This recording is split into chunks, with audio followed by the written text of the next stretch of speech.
The Uyghur Rights Advocacy Project is withdrawing from the foreign election interference inquiry, citing concerns that participation of individuals accused of being linked to the Chinese government poses a security risk to their community.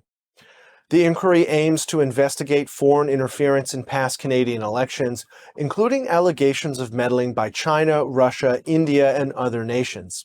The withdrawal of URAP raises concerns about the inquiry's effectiveness and the protection of sensitive information in Canada's national security culture.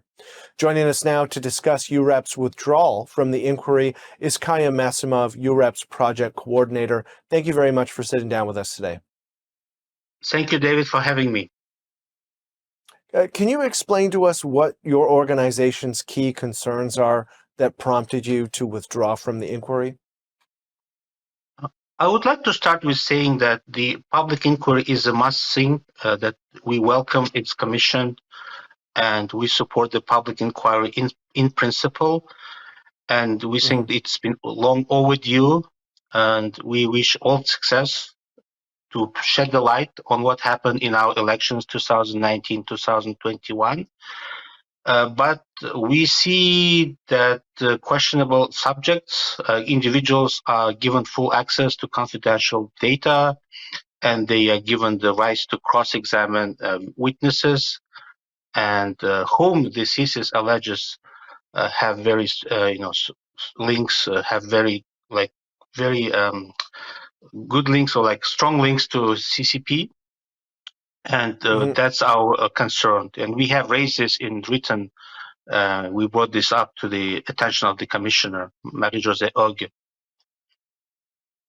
And when you say I guess the concern in terms of having close ties to Beijing is that the information that could be disclosed by your group, the worry would be that it would get back to the Chinese Communist Party and used against you. Is that correct?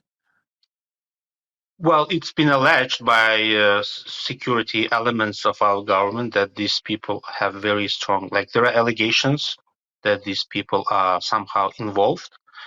And besides the allegations made in public, made available in public, we have seen the very worrisome trend of these officials, how they act and how they pronounce. For example, on the recognition of Uyghur genocide, the Senator Pao Wu, he actually led the campaign in the Senate to defeat the motion of in favor of recognition of the Uyghur genocide, and that motion was defeated in 2021.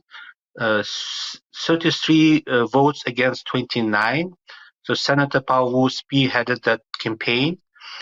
So I found this very worrisome that his opinion, his actions do not reflect the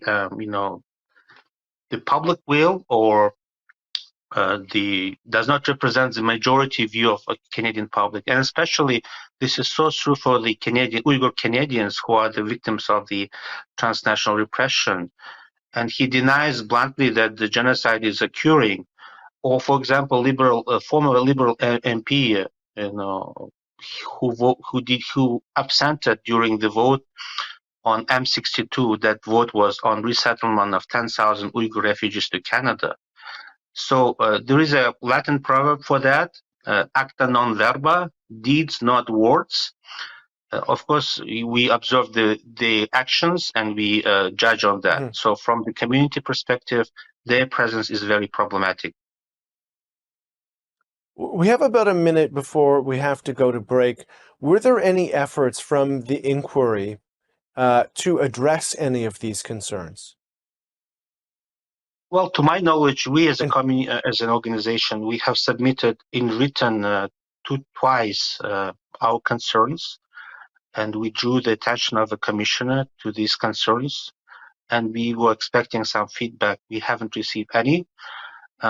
So for us, it is not a good starter. It's very worrisome. It seems like the whole commission at this point, it's not departed on good footing, not in bona fide, not in good faith, especially taking into consideration that the victims are subjected to questioning by alleged perpetrators, alleged, Hmm. people who act on behalf of the foreign state. And this is not our accusations, but something which was put Yeah. forward by leaked media revelations. Yeah. Mr. Masimov, I greatly appreciate you taking the time to sit down with us and talk to us about this very important subject. Thank you very much. You're welcome.